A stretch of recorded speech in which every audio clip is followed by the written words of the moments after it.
Hey, everything's good, my brother. How about yourself? Everything going good, man. Hey, well, look, man, I'm not gonna take too much time. You know, whenever we have special guests, you know what I mean. I try not to take too much time with the pleasantries between me and you. You know what I'm saying? You there, you alive, I'm here, I'm alive. You know, I even got my big head son in the building. I know he don't really like that, but even here in the building, yeah, I see you looking over there. Yeah, your head big, blame it on your mama. But anyway, man, you know what I'm saying? We got a special guest today, man. Who we got, man? I'm talking about one of the legends of the NBA, man. I'm talking about beloved in the city of Atlanta, beloved around the entire league. When you need a bucket, this is one of the guys that you know you can get you a bucket. Man, I'm talking about, we talked about one of the best six men to ever, like, who would you take? This man's name comes up every single time whenever that's brought up into the discussion. Very long career, and man, even got some wings named after him. So if you don't know who that is, we'll go ahead and say his name. Y'all give it up for the legendary Lou Williams, man. Let's go. Lemon Pepper Lou, what's up, man? What's up, B? What's up, Trey? What's up, man? Good to see y'all, man. I'm a big fan of y'all pod. Man, we appreciate that, man. Fan of yours. Man, I must say, since we started, like, you are one of the first people that I would recognize here and there liking different posts here and there. So we definitely appreciate your support from the beginning, since we started. The aspect, man. I love the angle that y'all taking. You know, this thing homegrown, and, you know, we take a lot of pride in what we do around. Facts. A lot of people don't know I'm from Memphis. Yeah, but I born moved to Atlanta when I was 9. Okay. And so I was pretty much raised there, so I feel like I'm a son of the city, you know. Man, hey, look, of course. One of, so, you know, but I enjoy it, man. Y'all talking so much about Falcons, Hawks, Georgia in general, man. I love it.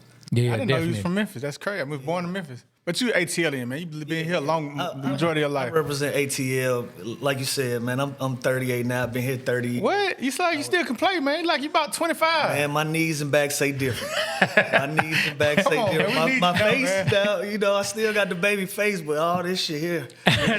Oh, man, it's over. Okay, well, look, let me ask you this. Now, when we talked to Roddy White, speaking of that, he said that he think he would be good for 1/3 down, maybe like a 3rd and 3. Yeah, he said that. You know what I'm saying? So how many plays you think you could realistically pull off at this point? Like with getting it. I think I could play a game. Okay. Man. I don't know about the recovery though. That's gonna be the thing for me, like the recovery. I think I can get through a game because I still play in the pro-am, still try to keep myself in decent enough shape where I could play. And it's like riding a bike, man. When you do something so long, you'll go out there and it'll just be muscle memory for you. And I think my adrenaline and all that'll get me through it. But when I'm done. So let me ask you this: if let's say a contending team, you know, like, I don't know how the playoff rosters work or whatever, but let's say somebody about to go to the finals and they need a good somebody to come in quick. You think you got a good finals series in you? Yeah, I would need some time to just get my tools sharp. Okay. But like I said, it's like riding a bike. I still shoot. I still got my gun on me every day. Yeah. I'm still strapping my jump shot. You know. Yeah. That little lean, and I don't play too fast. I don't play a physical game. You know, I got one of them games where I kind of can control the tempo of what's going on, and I'm gonna have the ball in my hand. So if somebody called, I can answer the phone, but I don't. Y'all hear that? Yeah, Y'all hear you just not looking for that. But if it happens, piece of where I'm at with it. Yeah, was that like a big thing for you? Was that a hard transition out of the league into the things that you're doing now? Because for some people it is. It made it easier for me because I had a 2-year plan. Okay. It started getting difficult. You know, we off camera we was talking about growing up, having kids, and all of that. And you know, my kids started getting older. My oldest daughter, Jada, she picked up the basketball. Okay. I have been seeing you working with her. Yeah, my daughter picked up the basketball. She found the love of the game on her own. It wasn't something that I forced on her. Then my baby girl, Zoe, followed in the footsteps of her sister. She picked up the basketball. And, you know, I was just in like year 14, 15 of my career. And, man, I was walking out the house one day and my daughter was like, "Yo, Dad, can I ask you a question?" And I was like, "What's up?" And she was like, "You don't get tired of leaving us?"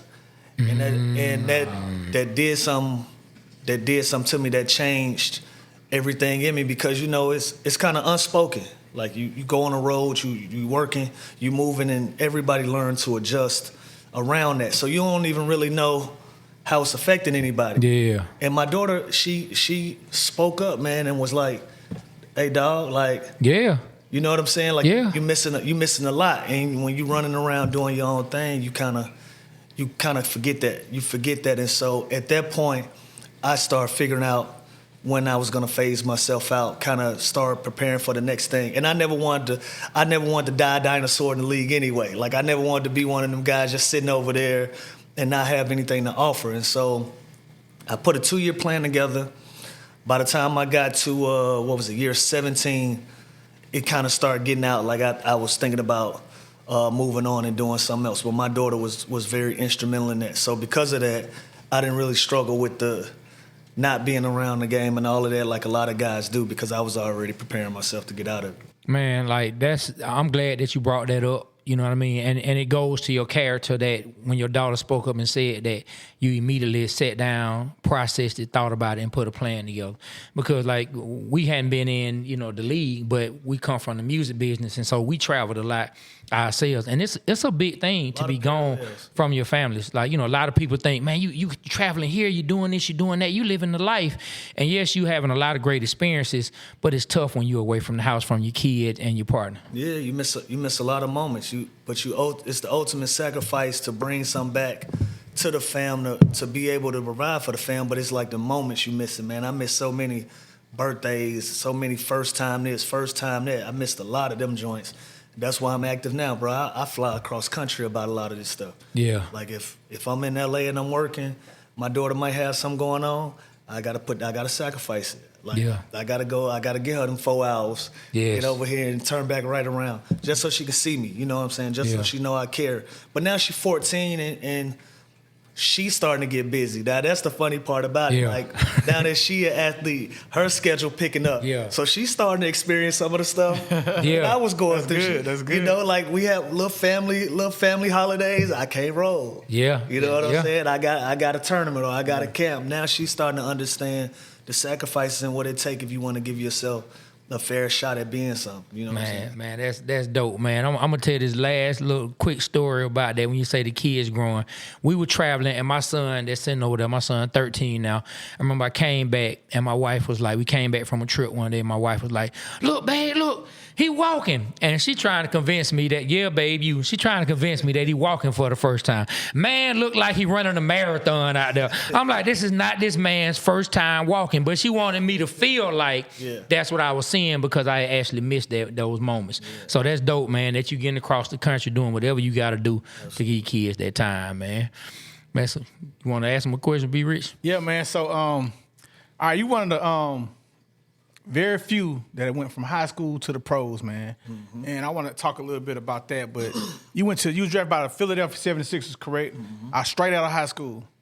And I think at the time, Allen Iverson was there. Yep. Like, explain that process the minute you got drafted, you got to Philadelphia, and there's AI, you fresh out of Gwinnett County, man. It was like surreal. Like surreal, bro. And I give a lot of credit to my best friend named Kenny, right?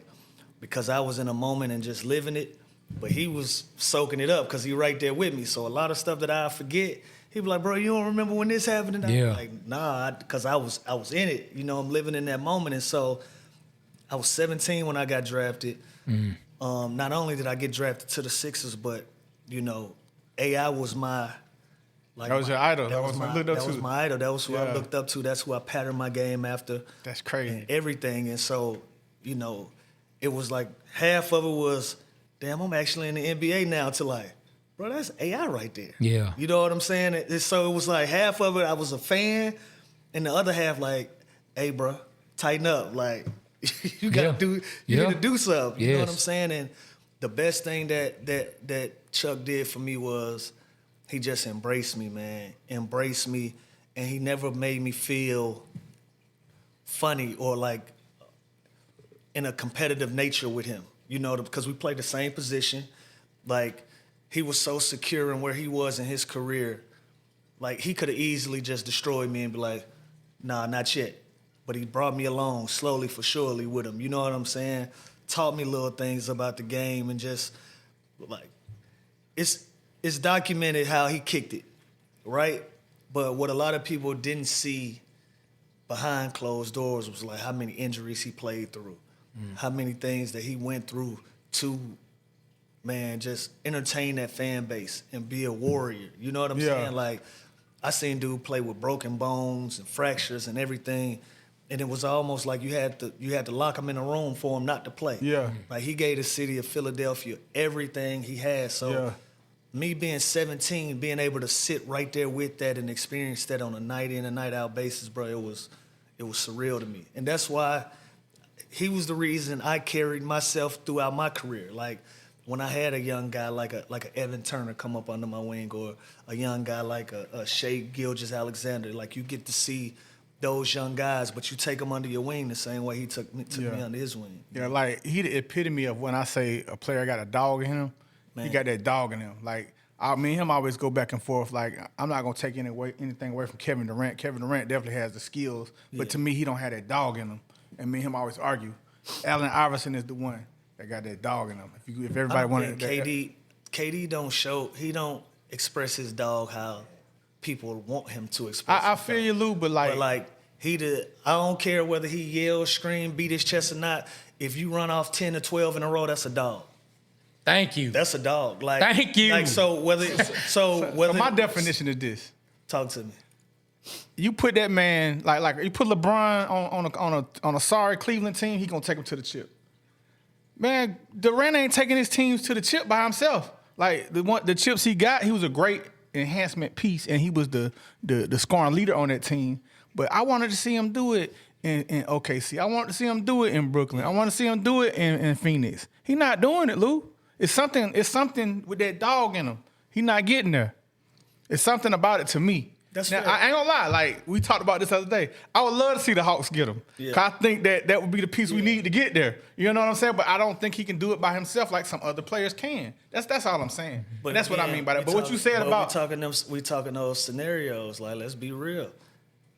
He did take Oklahoma City. He was the MVP at that time. They did go to the finals. They did. He did Thank you. He did that. Now, did he go to Golden State and go get his rings? Absolutely. But be clear, he was the best player on that team. I said that. He was for sure the best player on that team. And so certain scenarios, he has been exactly who you want him to be. Now, has he done it as often? Probably not. Again, he's competing against the LeBrons, and when he leaves, he's competing against the Stephs. They legacies ain't gonna lay down for KD's. Like, so everybody is getting championships out of this era. I think we should start looking at it in that lens. You know, like we want LeBron to win a championship every year. Then what that say about Steph Curry? We want Steph Curry to win every championship. Then what that say about Kevin Durant?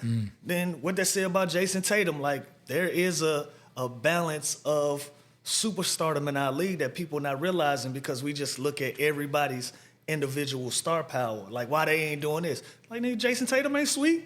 Like he got something to say about it too. Yeah. Well, why Jason Tatum ain't do it? Like bruh, SGA gonna have something to say. We got a lot of young stars, and the funny thing about the league right now is we're in an adjustment period, and everybody in a weird spot with the adjustment because we just now realized that Steph Curry and KD, they old too. Yeah. That's crazy. Like James Harden old too. Yeah. But we only talking about LeBron being old because he's 40 and doing it. They getting a buddy pass because they 35 and 36. They up there. So they still up there, but to his standard, they getting the pass. It's like, and these dudes are still relevant. 100%. Like they still relevant in they superstardom. Like at 36, we still expect KD to compete for championships. We still expect Steph to compete for championships. Jimmy Butler just got another $120 million at 36 years old. Mm-hmm. Still expect Jimmy to compete for championships. Like there's a lot of guys across the league that you expect greatness out of. So to your definition, for sure. But to me, I really had to deal with Dog in the playoffs. Yeah. Like, you know what I'm saying? They seen it up close and personal. Yeah, that man looked in a room full of people and said, "Do y'all know who I am?" He said that? I'm Kevin Durant. Okay, I need to hear stories like this. Man, look it up when we done. Add this to the edit. He said, bro, I'm Kevin Durant. I can score 50 every night if I wanted to, but I try to play the game the right way. And went out the very next game. And scored 50. And went and got a 50. And like, I can do this when I want, but I'm trying to play this game the right way. Like facts. That's a different type of basketball savant to me, bro. So, you know, whether people like the fact that he is active on Twitter and he trolled a little bit, that's another thing besides hoop. Now we talking about basketball, bro. One of the purest. Yeah. One of the purest for sure. I was never asked a question. What does that mean when you say the right way? Because I'm completely confused. Well, when you got Steph Curry on the court, when you got Klay Thompson on the court, you got all of these different guys. You got Andre Iguodala on the court who would end up being a Finals MVP at one point in his career. Like, you got different guys around you that can impact the game the same way you impacting the game. So instead of me just putting myself against y'all where the game is about me, where teams can load up on me, like, let's use all our guns instead of this one. 100%. You know what I mean? Playing team ball, basically. Not making it about himself. Playing the right way. Hey, man, yeah, we all play our parts, man. But I've been trying to tell this guy, you heard it, straight from Lou. You heard it. So look, you heard it. Kevin Durant has that dog in him. He's a special player. Right, we don't have to stay on KD too long. I just I'm glad that was fellow said. Atlantan came in and he has insight and actually played the game with KD. And for him to explain it to me the way he did, I officially get off Kevin Durant's ass. We appreciate it. Okay. I Thank won't you. say One of nothing them else guys, negative about KD. He one of them guys we not gonna appreciate him until he done. Exactly. And it's gonna be too late. Like that, he's one of 7 guys that scored 30,000 points. Yeah, I just saw that. One of 7, but we keep playing with his legacy like he's sweet. That man is an icon in our game. He's a unicorn. He's one of the original unicorns. He's one of the original 7-footers. Yeah. But we done got so used to it now that it look regular. That ain't regular. We never seen nobody do what Kevin Durant did before that. Yeah. We never seen it. Well, what's the most points? You said 50. What's the most points you ever hit in the game? 52? 52? Yeah, I think I got a 50 against Golden State. Okay. All right, man. Wow. Yeah. Did y'all win? Yeah. That what's up. How'd that feel to just hit 50? Like, ain't no too many people did that. Yeah, you feel solidified. Like, as much as a reputation that I have as being a bucket, when you really go get a bucket like that, it's like, all right, like you can say what you want to say. Right. These are the facts. Like I'm one of them type of guys. So that's just a pleasure, man. Let me ask you this: in those moments, like, is it just I'm just in the moment? It just go by. I don't even really know what I scored. I'm just out here just playing. Yeah, you know what I'm saying? You rolling. You just rolling until you get close to it. Like Yeah. when you get close to it, your teammates like, hey boy, Yeah. don't run from that 50 ball now. Yeah. Yeah. Where we at with it? You got 44 now? And Oh, so they'll say that during the game? Yeah, your teammate, I like that. Yeah, I like that. Yeah, your teammates, they'll let you know. And then they'll call you all type of names you fall short. Oh, wow. Yeah, fall short if you want to. Leave with a 47. Yeah. A scary ass. Yeah. Call you everything. If you got the right type of teammates around you, they want to see you reach them milestones. They want to see you make history and do them type of things. They want to see you succeed. Like, but before I know we started talking about Kevin Durant, but there's one thing I wanted to ask about AI before we moved on from him. Can you tell us any misconceptions that the fans may have about AI? That he didn't work hard. Mm-hmm. Yeah, that was a misconception that he didn't work hard. Like, he partied, he kicked it like any superstar did. But I also seen him put hours in. I also seen him put the work in. Okay. Like you can't. Like, listen, man. You can't wake up and put 40s on the board effortlessly like he did, and be as efficient at doing it as he did, and not put work in. Did y'all ever get a chance to like play one-on-one in practice or anything like that? All the time. For real? How was that? You got him a couple times? Go look up his Hall of Fame speech. He talk about making me cry in his Hall of Fame speech. For real? Tell us about that. He didn't actually make me cry. But you know what it is? When you get so upset and you teary-eyed. Yeah. But you ain't crying. No, I know exactly. You mad. Yeah, you steaming. We were just competitive in practice. Yeah. And he just kept poking me this one practice, but he wanted to see who I was. He wanted to see what I was made of, and he was just testing me this particular practice. And we was just This when you was 17? Yeah, we was Okay. just getting into it, But, Yeah. but now that I'm a vet and looking back on it, he was just making sure I understood the hierarchy. Yeah. You know what I'm saying? Like, let me get this straightened out right Yeah. now. Yeah. Before we. But you was kind of getting them on something. But I was competing. Yeah. I was competing. Yeah. The one thing that I didn't have was I wasn't a pro yet. He knew how to talk to me the whole time and not break stride in what he was doing. And I was losing myself in the battle with him. So you got into the battle with him and not thinking of the war. Yeah, so I'm in a battle. I'm in a battle with him, but he picking us apart because I'm out of place on defense. I'm out of place on offense. Like a lot of people don't realize in the NBA, they say nobody plays defense. Like, everybody playing defense. You just got some of the most gifted scorers in the world. Like, you can't really stop nobody in the NBA. It's about minimizing. That's the game. Try to minimize, because you can't stop nobody.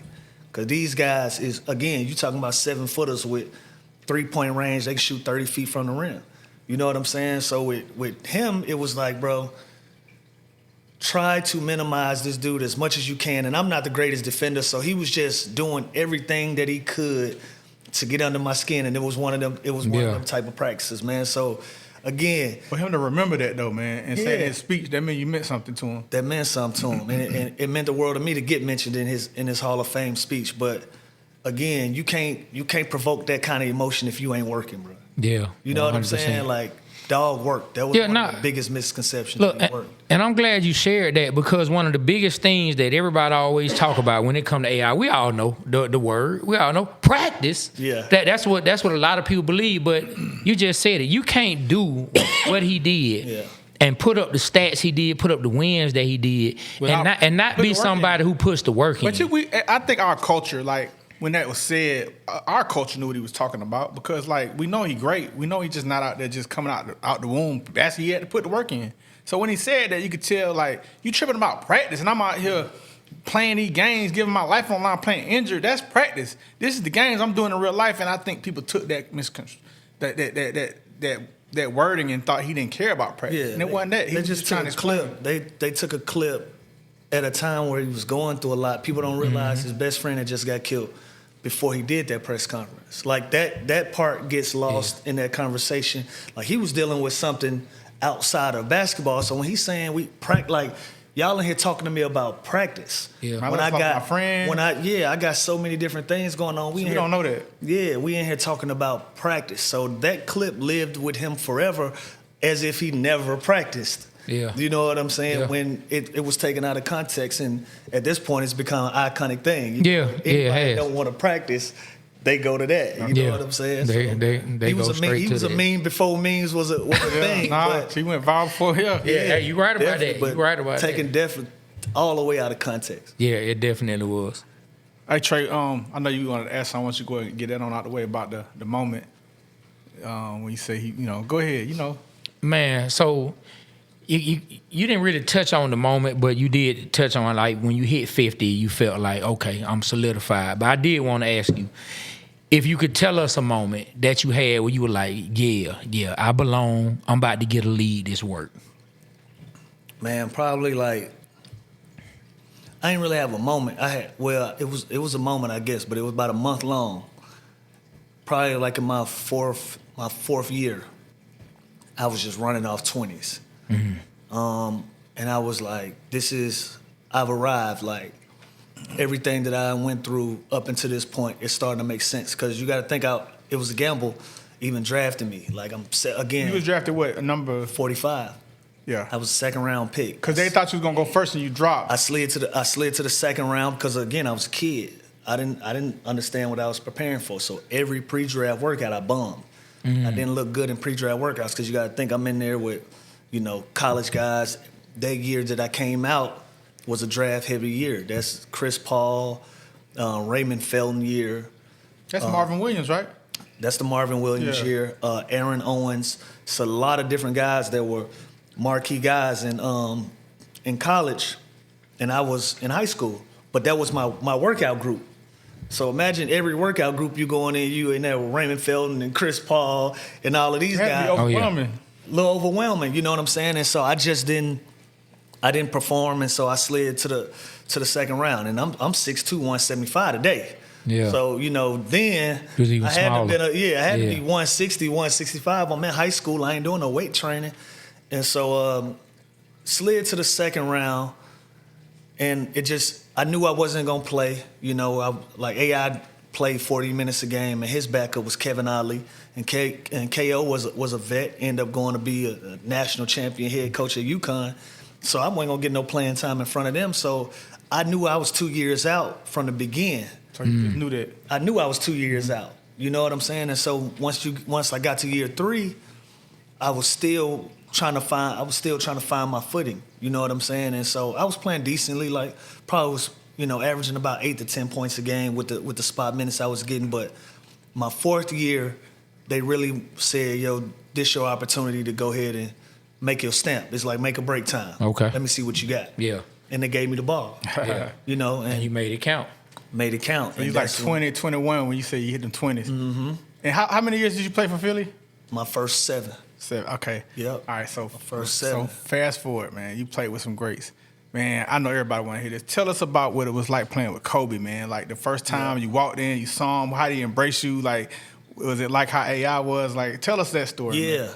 yeah. But again, the love was different from AI to Kobe because by the time I got with Kobe, I was Lou Will. Like, you know what I'm saying? I wasn't proving myself no more. Yeah. Like, I was a seasoned vet by the time I got with Kobe. So there was already a mutual respect. Like he knew what I brought. He knew what I brought to the table. So him accepting me and embracing me at that time was respect in itself. Because Kobe don't if he don't respect your game, he gonna tell you. Yeah. And it's gonna be known, and he gonna challenge you. And he embraced me though. He embraced me, and I always say that I wish I had an opportunity to play with Kobe earlier in my career, man, because I felt like he would have gave me something that I needed. You know what I'm saying? Just how competitive he was, how he went about business. Like he had an assassin's mentality. He didn't want to make friends. He didn't want to hang out. He didn't want to kick it.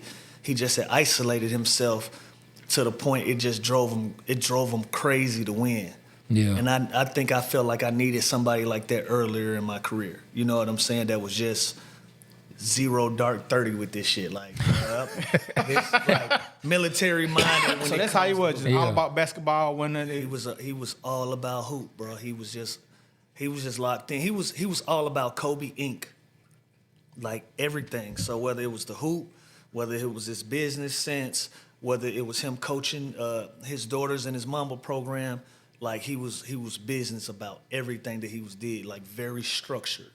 Very structured. Like I just remember being his teammate, and in his locker, bro, his clothes used to be laid out, but it used to be an outfit like Monday, Tuesday, Wednesday, Thursday, like structure. Yeah. Like different type of mindset, bro. He ain't want to waste no time on that, man. He ain't got time to waste. I know one of the clips that's been going around since last, and you already know the story that was out there, but you confirmed it. I saw I think it was on Shaq's podcast when you were talking about Kobe taking the shoes. Yeah, elaborate more into that, players, man. Like tell us more about that, man. It was a short story, man. He got mad, and we was in Portland. We was in Portland. We got blew out, but it was just one of them nights. Like in the league, like you play so many games, and you get blew out. It's like they was just better tonight. Like they had our number. There might have been our third city in 4 days. Anything. It'd be a lot of circumstances that go into stuff. So sometimes you get blew out. It is what it is. You dust yourself off, get ready for the next one. But this one in Portland, we just look nasty. Like we just look like amateurs. Yeah. And I guess Kobe ain't like that. So he came in the locker room right after that joint. And he was just like, yo, from now on out, every single time down the court, I touch the basketball. Y'all gonna learn what it's like to play with Kobe Bean fucking Bryant. And he just went on a rampage, just telling everybody what he felt. Whoa. He went around the room one at a time. He had skipped 3-4 guys. I was one of them. And so we flew back home. Had practice the next day in L.A. And our equipment manager, his name was Carlos. He was the equipment manager for the Lakers at the time. He came in with a big-ass equipment bucket.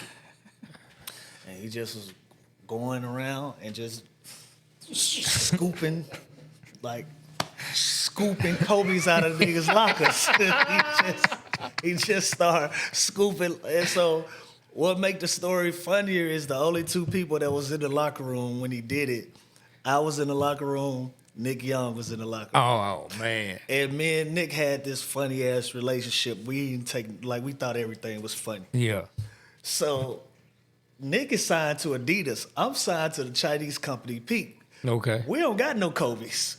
Yeah. So we are crying, laughing that he taking everybody's shoes. Cause we like, bruh, we couldn't believe it.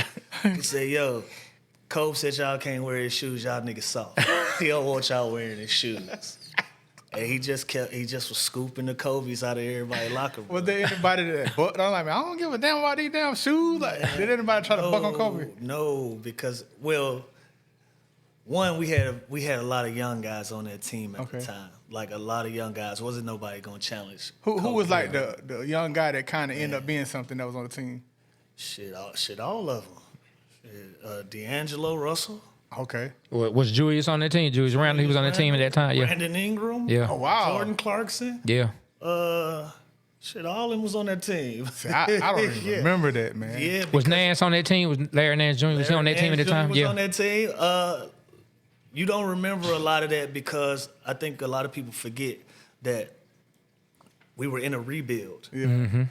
Some great players. Yeah, we were in a rebuild, and you had a lot of young guys, and they started the season ready to develop these young guys because a lot of them at that time was like 1-2 year guys. Yeah. And they were going to develop them. And so Kobe came into training camp like ready to go. Excuse me. And I remember we was in Hawaii for training camp, and he was like really pushing it. Like, so we like, okay, we got 2-4 this year. We gonna, we young, but Yeah. we gonna see what we gonna make shake. And man, like 10 games into that season, his body started breaking down. Yeah. And it turned from developing these young guys to the The farewell tour.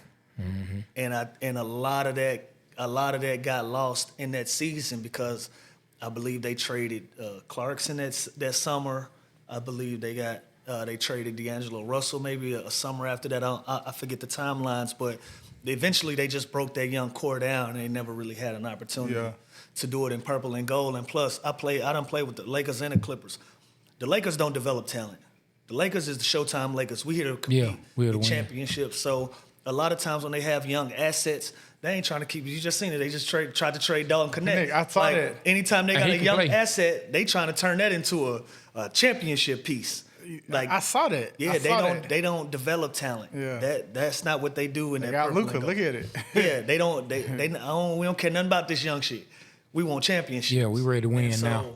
With that, I think they tried to, build a more veteran group after that, and it didn't work out. But all them guys turned into stars in their own rights in other markets. Man, they did. I want to say Jordan Clarkson and Larry Nance got traded to. Did they get traded to the Cavs? And when they ended up getting LeBron, did they get sent over to the Cavs when they ended up getting LeBron? Because a lot of them guys got shipped out. I don't remember that timeline, but they did go to the Cavaliers, but I don't remember the timeline. Okay. Yeah. So, out of all the teams you played for, who like some of the favorite teammates that you had? I know, kind of like, Yeah, you ask no questions. People don't Who's really your want favorite to teammate to play with? Yeah, man. Man, shit, I got a bunch of them. A lot of people don't realize, man. I be seeing some of the guys that y'all interview. Like sometimes we just work together. Yeah. Like we ain't homies, we ain't friends. It's a mutual respect, but this just work. Yeah. And plus, you would be on the team. You got this dude 20. You got a 35-year-old teammate. They ain't hanging out for real. Not at all. Family at home. You trying to run the street so. You got a lot of different dynamics, man. So I got love for a lot of people for a lot of different reasons. But I always say Pat Bev. Pat Bev is somebody I consider a legitimate friend, like a brother. Montrezl Harrell was one. DeMar DeRozan, Kyle Lowry, Amir Johnson, Chuck Hayes. Me and Trey ended up developing a great relationship, a great big brother, little brother relationship. Enjoy working with Trey, my boy Bogey. Bogey is one of my all-time favorites. Bogey said he got some fire in him, man. Oh, yeah. He like he'll cuss you out. Oh, Bogey crazy shit. Yeah, yeah. See, you know what? I want to get to the house, but before we do, man, I want to know this, and then we're going to get to the house. When did the term Lemon Pepper Lou come about? Like the bubble. The bubble. Shannon Sharp did that. That's right. Tell us about that. Shay created that, man. Yeah. For everybody I remember that. For everybody. Yeah. He came up with that term after the bubble incident. He said it on air and it caught fire. Yeah. And so you weren't supposed to leave. No, I had permission to leave. Okay. So I tell you the whole thing. My OG ended up passing away. Rest in peace, Paul Williams Sr. Sorry. So that was like one of my That was like one of my mentors, and his son and I played AAU basketball together. We grew up together basically, and Paul Williams Sr. was like a entrepreneur in the city. Was the owner of Sweet Auburn Seafood down on Auburn Avenue.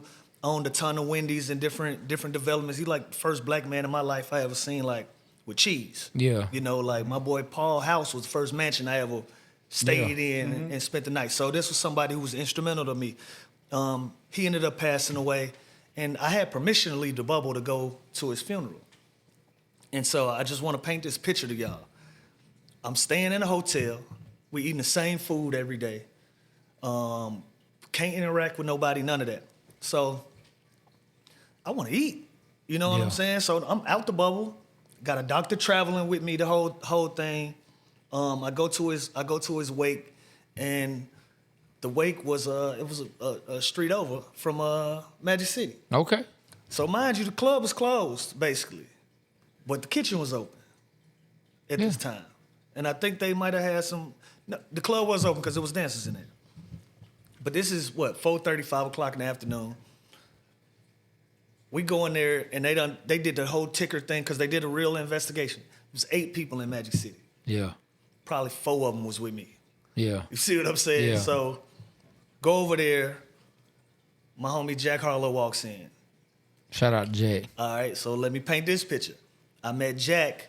He came to Atlanta in 2017. Was in the studio, but he vibing the music and all this. So I asked my man, who the white boy? He said, oh, he's Jack Harlow. He from Kentucky. He rap, whatever. Okay, cool. But he cool. Him and his brother. Yeah. They in there kicking it. 3 years later, Jack Harlow is the Jack Harlow. Yeah. biggest shit you ever heard of. Jack walks in with my partner that introduced us. So I got a mask on. Everybody got masks on. This is the time like everybody tripping about masks. Yeah. So I'm congratulating Jack. I'm like, bro, we gotta take a shot. Like, this shit is crazy. You know what Yeah. I'm saying? Like, I can't believe it, bro. Like, Yeah. you out of here. He like, this is like, we just having a moment. Yeah. You know? As y'all should have been. So he like, we taking a shot. So he like, bro, he like, you think it'd be cool? We took a picture. I said, shit, I don't see why not. We both got our mask on. Yeah. So that's the picture that you see that I'm in Magic City. Yeah. Yeah. So the picture goes out and viral. Jack posts it, but Jack Harlow is Jack Harlow. Yeah. You dig what I'm saying? It caught fire. He take the picture. So it just started online. Lou Will done snuck out the bubble. He done snuck out the bubble. And so I bet you like, what the hell? yeah, so I guess when Jack realized what was going on, he took the picture down. Oh. And he said, calm down, y'all. This is an old picture. He trying to cover it. Oh. But I got the brand new bubble mask on. Yeah.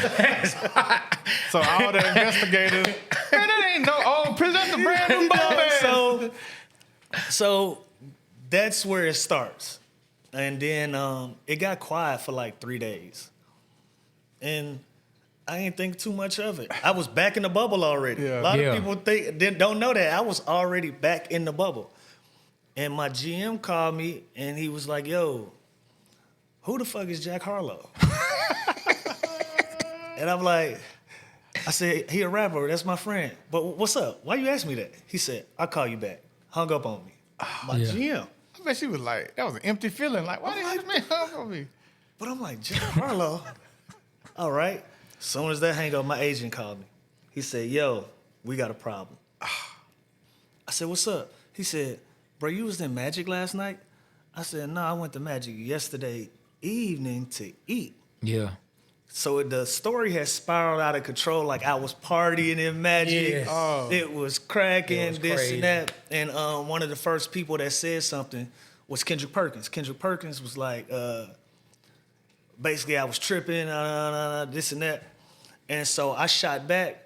I said, 15 years in my career, the only dirt you can throw on me is me going to get some hot wings. And so when I said that, Shannon Sharp went on there and said Lemon Pepper Lou. And that was That's worth it, bro. a nickname was born. And I asked Pat Bev actually, I said, man, you think that shit gonna stick? He said, yeah, it's stuck already. Yeah. Yeah, it's stuck already. got on the phone with my lawyer. I said, hey, Trademark that buy thing. lemon pepper Lou, lemon Lou, every variant of it, go buy them all. Facts. And so I was in on the joke too, shit. Yeah, Lemon Pepper Lou it is. Hey, that's a legendary name, bro. Legendary spot. Hey, look, turn that into a term that I went used flying to be around. offended at first because of how it came can see about. you. I I can used see to you. like, bro, don't call me that. But then I realized like it ain't going You gotta nowhere. embrace it. It Yeah. ain't going nowhere. And some people genuinely like are interested to meet me when they see me. I'm gonna tell you, bro. You know I what I'm forgot saying? how it got started until you. Yeah. Now I think, oh, that did happen. I'm thinking like, what do you just used to go to Magic City, just turn up, throw out 50,000, and keep living? Yeah, and look, that's what everybody feel like, man. He's so respected in Magic City that they named the lemon pepper So wings So out. I give you the rest of it. So from that turned into Magic being a viral spot where if you want wings, you got to Magic. go to Magic. They gotta And give you a percentage, bro. Magic said it. Listen, Magic said it on camera, so I don't have no problem with repeating it.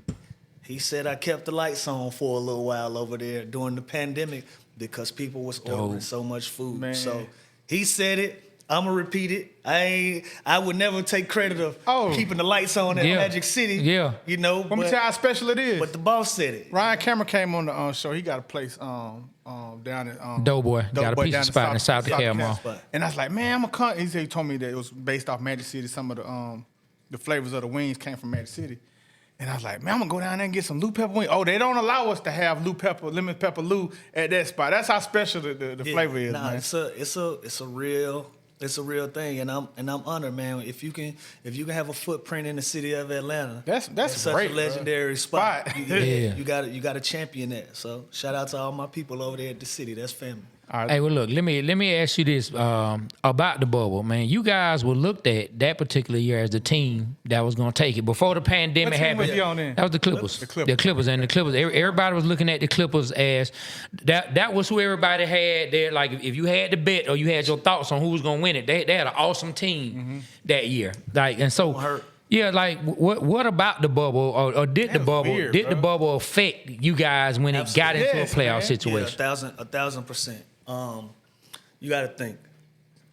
Before we get in the bubble, we were rolling, dog. Yes. Like, we were rolling. I'm talking about, and momentum is important, especially with the team that we had. Like, we had PG, Kawhi, and people forget PG and Kawhi, they signed because of what we did the year before without a PG and Kawhi.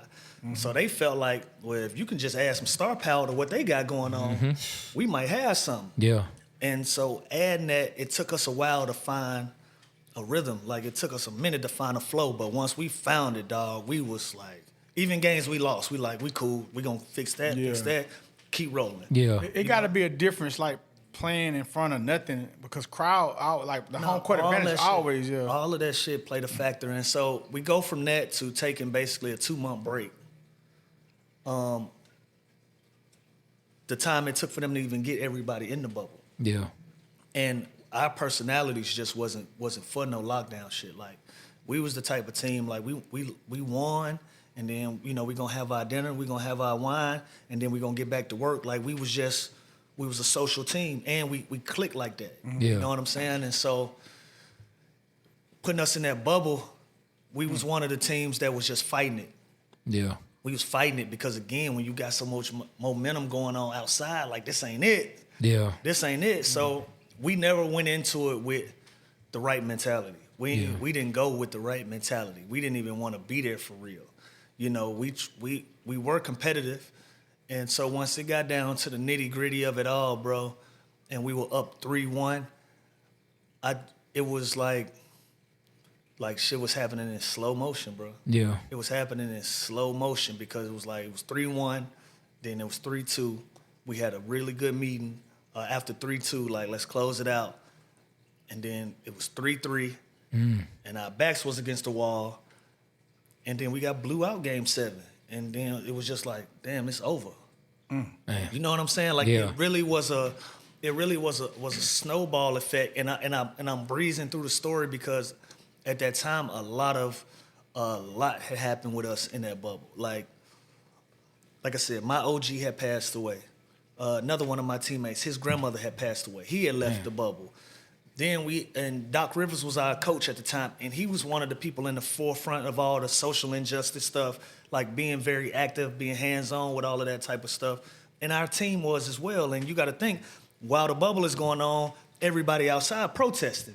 100%. So, but who they calling? They calling the NBA because we in season. So we at the forefront of all of these things. Like, we have a voice, and we are being active in all of those conversations. And I think it was just a lot going on, and we just didn't adjust to it well. And we ended up tricking it off. Simple and plain, we tricked it off. Yeah, man. I remember y'all had a squad. I forgot about 3-1. Yeah, I remember. We was up 3-1 to go to the Western Conference Finals. But you know what came out of that? The birth of Jokic. Yeah, because it was against the Nuggets. It was the birth of Jokic. Yep. Like, he was good. And Jamal and Jamal Murray, he kind of, that was one of the first times to me that I was like, oh, I knew he was good. From there, them boys was on a rocket. Yeah. From there, they was on a rocket. So. Yeah. We got about like 15 more minutes. I want to spend the 15 more minutes, Trey, unless you pose to like the Hawks, man. Yeah, because I got a quick. Can I start the question with the Hawks? I want to ask, man, what was going through your mind when they told you getting traded to the Hawks? Because we were not doing well at the time you got traded. Yeah, I was gonna retire. That's it. I was gonna retire. Who did you get traded for? Like Rondo. I got traded for Rondo and somebody else. I forget that trade, but I was so deep into the Clippers thing at that time. I had tunnel vision. And again, I told you at the beginning, like, I had a 2-year plan of walking away. And I was at the end of that 2-year plan. Yeah. You know what I'm saying? And so my relationship had fell apart with the Clippers organization as far as management for the bubble shit. Really? Yeah, because they just felt like, he told me to my face. L. Frank told me to my face. He like, man, you lost a lot of trust and a lot of stock in the organization. Kind of embarrassed us, this and that. And you got to think at that time with the pandemic, any little attention that was bad was like the worst thing in the world. Yes. So he was just like, it kind of embarrassed us, this and that. And you lost a little stock in the company. And I said, all right, cool, I respect it. You know what I'm saying? We had that conversation face to face. But then our next conversation was, where we go from here now, since you done expressed that, because this is at the beginning of the season, of my last season with them. And so they had brought in Luke Kennard, and I thought that was kind of funny. I was like, that's kind of funny, you know what I'm saying? But again, I've always been embraced, so come on, Luke, like, let's lock in. But I was like, man, that feel like a replacement move, you know what I'm saying? But you saw it? Yeah, my spidey senses is up, and so how the season going, me and him just not on the same page. We just not on the same page. But he said he wasn't gonna trade me. So I took him for face value. I took him for his word. And trade deadline hit. The whole trade deadline go. The last day of the trade deadline. Last day, last hour. Me and L have a conversation. We was about to play in San Antonio that night. He said, I ain't trading you. We kind of laughed, had a little joke. He said, I ain't trading you, man. You could take your nap. Catch you later. Cool. Put my phone down. My agent calls, say, hey, bruh, don't trust him. Something is happening. Like, something is happening because my phone moving too much. Yeah. So stay alert. Something happening. Damn. So my agent, we hang up. He called me right back. He said, hey, bro, I think they trying to it's something going on with Atlanta. Something going on with Atlanta. So rewind that. I told my GM, I said, yo, if you trade me, I'm just going to retire, and I'm going to blow up whatever deal you make. Touche to him. He said, all right, you going to retire? I'm going to trade you to your home, and let me see if you going to retire then. That was smart. That was smart. He beat me. Yeah. Checkmate. Well, I'm glad you can retire, man. That was beat perfect. Me. So, what if he traded you to Minnesota? Well, hold on, let me get this. So it took me like a week to report to the Hawks. I remember. Because I was mulling over whether I really wanted to retire or not. So they was just like, yo, we about to, because I was in LA. They said, well, we about to be in Phoenix, because they was on a West Coast trip. We about to be in Phoenix. Let us send a plane for you, meet us in Phoenix. Do the rest of the road trip with us. You don't have to play. Just run around with us and see what's up. Yeah. See if you. Who was the coach? Nate McMillan should have been the coach at that time. That's the year we went. Yeah. Okay, you got Nate traded. was that was the next year. Okay. Was it? They Yeah, fired. They fired. it was that year. You was came that you year? came in right before the Oh, run. shit run together. Yeah, you came in. Yeah, you came in right before the run. So when I got there, all the guys like, hey, happy to see you. Like, what's up? Like, let's But do it had to this. feel good. So I'm like, okay, cool. I got value here. You know what Yeah. I'm saying? Like they want me here. Yeah. So I'm like, all right, cool. Did that. Ended up signing another year. But yeah, I was gonna check out, bro. I was gonna retire. Yeah. But I'm glad I did though, bro, because it put me in a different perspective in my career. Like I knew I had a lot to offer. I knew I could still play at a high level, but it wasn't my moment. Yeah. And I had to be mature enough to help somebody else be in their moment. I had to bring a Bogey along, had to bring a DeAndre Hunter along. You know, them guys that really needed me as an OG at that time. Brandon Goodwin at that time, Trey as well. Yeah. You know, all of those guys kind of needed an OG, somebody to kind of keep everything under control over there. They didn't necessarily need me on the floor. So. Yeah. So, as you see, I'm a Trae Young fan. I Yeah. got an autographed jersey when I did season tickets his rookie year. Yeah. What is up, man? Why does Trae catch so much slack, bro? Like, is it a light skin effect or like what's going on? Because the boy can ball, man. And when I met him, Of course, he feel the light. I mean, I'm just saying, bro, like, we catch it, bro. Like, what's going on? Like, why he get catch so much slack? Why don't he make All-Star team? Why he didn't get invited to the Olympics? Why don't nobody want to come play with him, bro? You played with it. What's going on? I don't think it's a situation where people don't want to come play with them. I think we got to go out and we got to go be more aggressive in the field like some of these other teams. I mean, they made an attempt with my boy Murray. Well, I don't know why I can't say. DeJounte Murray. I have a problem too. I was just talking about DeAndre. Yeah. DeJounte, they gave him a shot with DeJounte, but I still thought if you were gonna bring DeJounte in, you were gonna have to play Trae at the 2. And naturally, it'll be easier for Trae to play at the 2. I think you'll see a lot more of that later on in his career. But they both were ball dominant guys. They need that basketball. Exactly.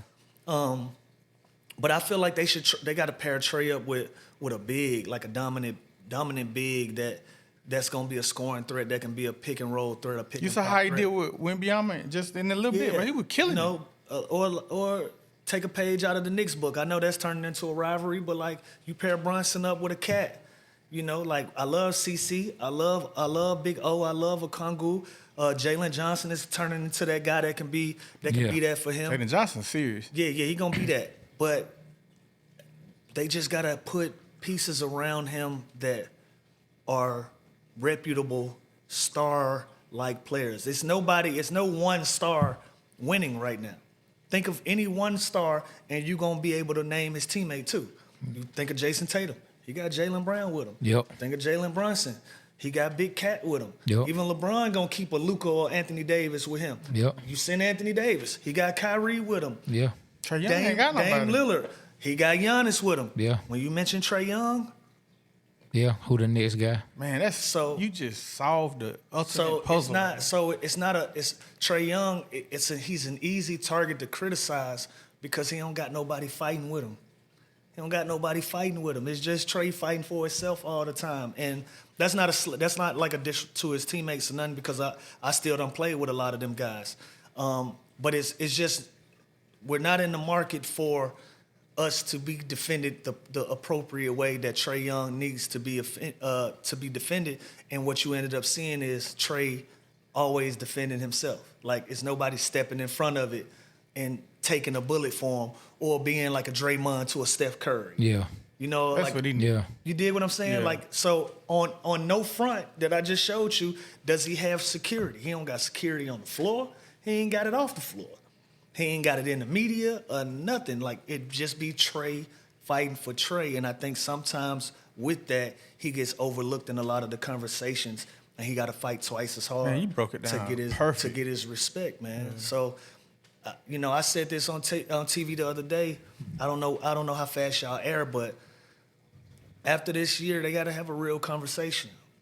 Got to have a real conversation. Allow that man to spread his wings and go pair up with somebody, because that's just the nature of the beast right now. Everybody's paired up with somebody. Don't So say that. I'm glad. Look. That's the Don't say nature of that. the Look. That's the nature of the beast. So hold on, You though. think he gonna leave? No. Listen to me though. Either have a real conversation, pair that man up with somebody, give him a real shot to compete on the level of his peers, or let him go somewhere and find it. But I hope that they figure it out here, Thank you. right here in Atlanta. I want them to because we deserve a big time. We deserve it, bro. You We see do. The Falcons is getting to a place where the city about to be back on fire again. And I want it to be both football, basketball, shit. We represent for soccer too, and the Braves too. Man. You know what I'm Right. saying? Straight up. Man. But they got to give him a fair opportunity that his peers are getting. Look, and you went. That was to the question I was about to ask you. You already kind of like answered your thoughts on it. I was going to ask you, when the summer comes and he's eligible for the Hawks to offer him another extension, do you think they're going to offer it, or give him the opportunity to say, well, let's just see how things play out and decide what I want to do? Because I've been on record saying I think Trey should see what's happening first before he just. Yeah, I don't know if does he's it. unrestricted or restricted, but if he's unrestricted, he got the gun. He got the gun. So he can go in that office and say, listen, I want to be here the remainder of my career. But before I sign this piece of paper, y'all go out and get some pieces. Let me see what y'all doing. Yeah, I think he's still restricted this year, but I think the team is where they can So offer him the one so they if want. if he's restricted, they got the gun. Yeah. You know what I'm saying? But again, knowing the relationship that he has with management, they can have that conversation. Oh, that's and good. they can make it happen in Atlanta. And, you know, they look like they in the business of investing and spending the money. They just gave Jalen Johnson the bag. They did. Go out and I thought they was going to bring Brandon Ingram in. I honestly did too. Why they didn't?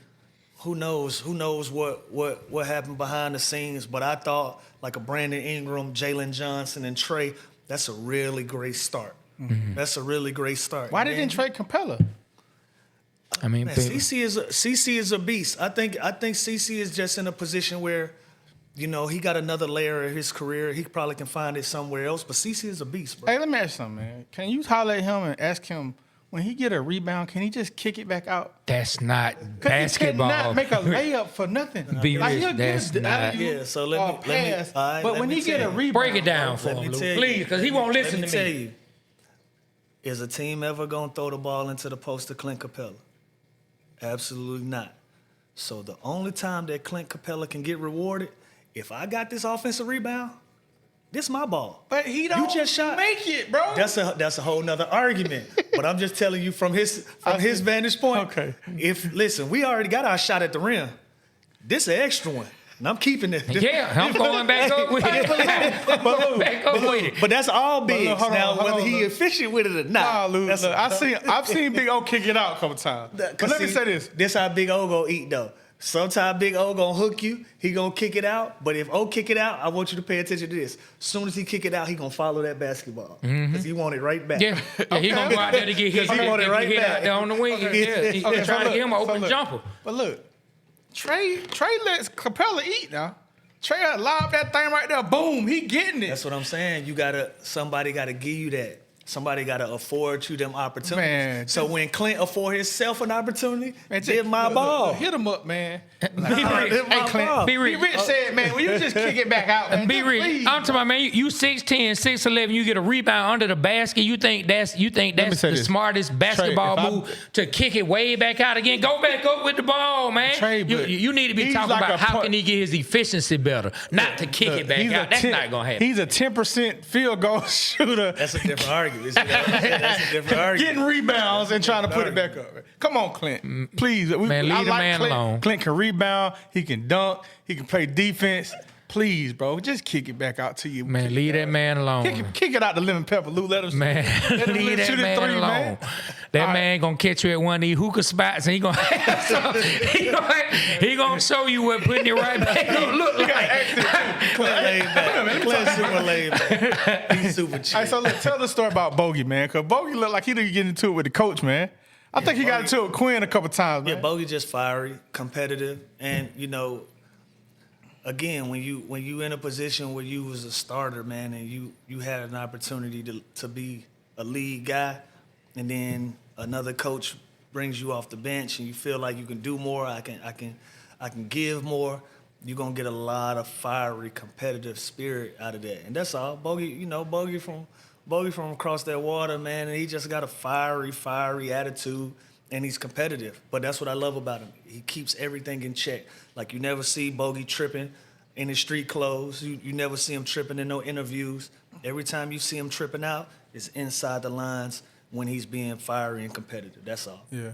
And the last thing that I want to ask you, why did we trade DeAndre Hunter for what we got. Like what? I feel like So- everybody's like, oh, good job, Cleveland. Good job, Cleveland. And like, Yeah. we didn't get ish in return. What they doing? You clear some cap room. So, And what are they gonna go get somebody? yeah, that's what you Who? better. That's what you better do. Again, we just had this conversation about putting real pieces around Trae Young. You got to clear some cap room to do it. And so, did we get some right now? No. But are we going to the playoffs right now? No.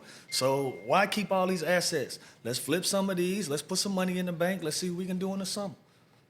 So you think the Hawks are gonna try to do something in the summer? They better. They better do something. They better. Yeah, I mean, it's 'Cause that time. Why would you trade DeAndre Hunter when it's taking him years to get back healthy and give you what he giving you just to trade him?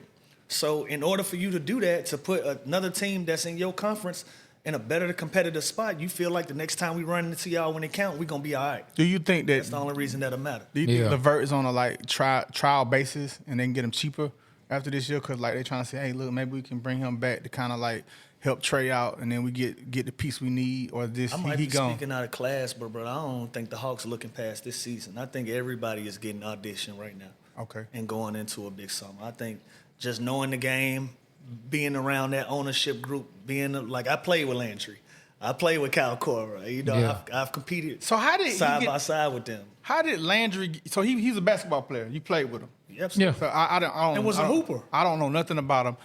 No, you don't know Landry Fields? No, Was don't a know nothing hooper. about him. He could play. Could play. So how did he get the position? Because I ain't gonna lie, he didn't like. I like Travis Schlenk. Yeah. I like Danny Ferry. I like those GMs. I was a Travis fan. And is Landry Fields capable of running a team, bro? Because I don't know. I have to say this. Out of years of being a Hawks fan, how many mistakes they made, he actually made a good trade with Dyson Daniels and those guys, and we was mad. That was a good trade. I'm not going to speak out of class because at some point I'm going to want to come back and coach out here. So what I'm going to say is this. Sometimes in some scenarios, you have people in position that can do a really good job if you allow them to do the job. Okay. Well, no say. I'm read between the lines. You dig what I'm saying? Yeah. If you allow the people that you put in them positions to do the job and kind of just trust your management, trust the people that's in position, you might get somewhere, and that's in all the sports. Yeah, 100%. Yeah. So- 100%. So we come to the end. I want to ask a couple more questions, Trey. You probably got some more questions. Was there anybody you played against where you just wanted to just, give them a just whoop their ass, pretty much? Man, I had a clean run, bro. I ain't had no problems. Yeah. I had a clean run. I was so all my competitive spirit with that type of shit came from just looking up to people. Okay, so who gave you a hard time that you played against that covered you? Like, dang, bro, he just really got my number. Oh, He like That athletic arrogance, as Jim Moore would say. I like that. athletic Big Rich, arrogant, but- you know how I get with athletes. I don't think nobody Yeah, ever no. did that. I asked who did I ask? I think I asked Quincy Carter. So I said, anybody just hurt you? Oh, Were you Quincy scared Carter, of like, them? no, I ain't scared of nobody. I ain't scared of nobody. I tell everybody like I that. tell you this though, Steve Nash was the first guy that put me on my ass. Like Steve Nash dropped me, but he dropped me because I was scared of him. Like I was terrified. This is when he back-to-back MVPs, and I'm coming in the league. He back-to-back. So I'm like, So what you mean he dropped you like kind of like? literally put me on my ass. Oh. Skates. Oh, okay, gotcha. Yeah. Oh. Backpedaling. He hit me with some. So you made one of them? Yeah. Hit You me. embarrassed about that? Hell Can we yeah. find that? Can we find that? Put it on the clip I'm or sure not? you could. I'm Would you sure be mad if we could. clip that up? Nah, find it. We gotta Find it. find But that. this is 05. We ain't had league pass like we had now. Yeah. I said, Enjoy might not be yourself. out there. That's good. That's good. Hey, dang, what I was gonna say. Go ahead, Trey. What I'm thinking. No, man. One thing, like us being from the city of Atlanta, like you say, you were born in Memphis, but you grew up here, and Atlanta claims you. You know what I'm saying? I know Memphis sure. does as well, but like Philly it's do too. Yeah, man. I I got know, to like, Philly so young, they don't even know I ain't from Philly. yeah, hey, man. I mean, I got that when I was 17. I left when I was 27, so they feel like I'm yeah, I mean, hey, you grew up there. Yeah. You know what I'm saying? 17, 27. That's a lot of What growing was to your do. favorite cheesesteak place up there? Oh, I was Larry's. 54th Street Larry's. Okay. Yeah, I was outside. All right. Man, but the thing I wanted to say, like, so Atlanta gets and you know this, Atlanta gets a bad rap for like fans or the not the fan experience, but the way the fans feel and the way the fans are. But I tell people all the time, this is just my opinion. You can tell me your opinion on it. I tell people, if we put a winner on the Atlanta Hawks and a winner in the Falcons, I don't think it would be much better places to come see a basketball game on a Friday night if the Hawks Like are Hollywood. balling, the season is going well with the atmosphere in Atlanta and some more stars come to town. I don't think you have too many atmospheres that would be better than a Hawks game when the Hawks are balling and rolling on a Friday night or just any night and another star comes to town. Man, what do you think about that? Because I think the rest of the world looks at Atlanta the wrong way when I think of the fans and the way we feel about our teams. Nah, you right. Atlanta's a party, dog. Playing for the Hawks when it's good is a great experience. Now I will say I have played in some other markets that's like real, like Madison Square Garden. Really? Oh, yeah, I can already know. So you was up there when Trey got that was Yeah, it was I was bad, there. bro. Yeah, they was on y'all. We was there for all of that. Like that's one. Dallas is another one that like, when they rolling, they got a great crowd. Like it's a lot of different places. Memphis is one. When they got a good team, Memphis, Crazy. Yeah. man, what? Yeah. Like got a great crowd. It's some markets. One of the unsung heroes of the league right now is Oklahoma City. Because they got that college crowd. Yeah. They got that college crowd, and they respect and they appreciate their basketball. So like, but Atlanta is a party. All right, I know what I was gonna say. Like it's a different type of I vibe, already man. know. So listen, they got an opportunity to do it, man. I hope they do. Look, I'm sorry we keep you so long, but I know what I want It's to say. all good. Two, vice versa. Who did you posterize that you can remember, and who posterized you? Zach Randolph is one I can remember. That you posterized? Yeah, Oh, it was a good one. You done So this tell us asshole? about it. it was a turnover, and I was young, and I was still jumping 42 inches off the ground at that time. Yeah. And I just caught him under the rim. Did he say anything? Do we ever say, man, you got me? The funny thing is, Zebo and my brother tight. And so after I dunked on him, we at the free throw line. And he said, "Hey, young blood, what? Come on, bro, we supposed to be family. What's that about, young? Come on, we supposed to be better than that, young blood." He had to do me like that. You know? That was a good one. I dunked on UD in the playoffs. When they had the big three going at that time. Okay. You know, so when they Oh, was you the done Heatles, this. when they Yeah. was the Heatles, I called UD during that era. That was a good one for me too. Man, there's a couple of them out there. You got me thinking now. I ain't trying to take up too much of your No, airtime. man, go ahead. We want this. Because we're going to clip it. We're going to show it. Yeah, well, you can get started with Zebo. You can get started with UD for sure. Tyler Harrisbro got dunked on when I was a Hawk. It's a few. So what about, did somebody get you? I know ain't nobody get you, Lou. Yeah, but don't nobody I care mean- you dunked on my little. Like that ain't a body for You real. ain't going That's a for good it. job. Yeah, you're supposed to dunk on 6'2". That's a good job. Way to go, buddy. Yeah. Man, I asked about a misconception with Iverson, but to talk about Trey one last time, like, what are the misconceptions out there that fans need to know about Trey? Because a lot of people that I run across and I see comments, people don't think Trey is a team guy. Yeah. Can you share them any misconceptions that they may have with Trey, things that you know? Yeah. What I say to that is definitely a team guy. Also a young guy that we got to start from the beginning. Let's just see how we was bringing him up. Like since Trey came into the city, he's been the guy. Like it was never like he was the guy that they drafted and you got to start here and Trey got to kind of learn from him and wait his turns. Like no, straight off the draft, Trey Young is the guy. Then you give him 4 different head coaches right away. You understand? Like then you give him different teams. Like he's never had an opportunity to really have the structure a lot of these stars have been afforded. And I'm not making excuses. Nah, you making it make sense to me. These are the facts, though. Like you've never gave him the stability to be any of those things. So when you get to year 6 and year 7, you're gonna be a little guarded too now. You're gonna be a little stingy too now because I don't know who's staying, who going no more. Only thing I know for sure is I ain't. Yeah. So if this my thing, then I gotta protect it best I can because I don't know what's happening. The first time that y'all gave him some stability, he take you to the Eastern Conference Finals. Speaking of that, and then what he have the next year? He got one coach and he gone again, and it's like, you know, for me, it's passionate because not only did I play for the Hawks, I was a Hawks fan growing up, and I played with Trey.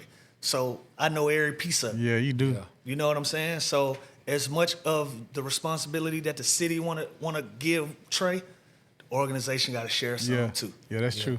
The organization got to share some too. You dig what I'm saying? And so it ain't always on him. Like I said, every time that it comes up about Trey, who's the only person you hear defending Trey? Nobody. Be Trey. Yeah, that's why they need you now. So the last question I have, and we can roll it up. Eastern Conference Finals. Trey Young steps on the referee foot. Now it's all on you to come in and make that up. If he wouldn't have stepped on the ref's foot, would we have gone to the finals? And I think it would have been a great opportunity because people forget not only was Trey out, Giannis was out. Yeah, Giannis got hurt. Both of them was hurt. Yeah.